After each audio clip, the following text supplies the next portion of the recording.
how to apply for visa assistance through Wakanow. Step 1. Start the process with Wakanow's visa team. You need to send an email to visa@wakanow.com to kickstart your visa processing, or go to Wakanow's visa consultation form and select the country you are applying for from the destination list. Step 2.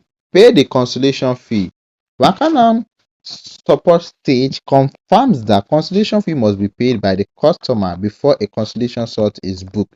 The exact fee depends on your destination country.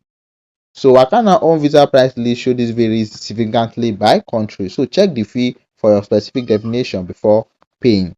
Step 3. Book your consultation slot. Once payment is confirmed, you will be scheduled for your visa consultation with Wakanow's visa team. Step 4. Go through your documents and submit through Wakanow. During your consultation, Wakanow's team reviews what you need: passport, photos, and other destination-specific requirements before handling the submission on your behalf as part of their visa assistance service. Step 5. Way through process. Processing time depends entirely on your destination country. It could be a few weeks for some destinations, longer for others, so there is no fixed timeline across the board.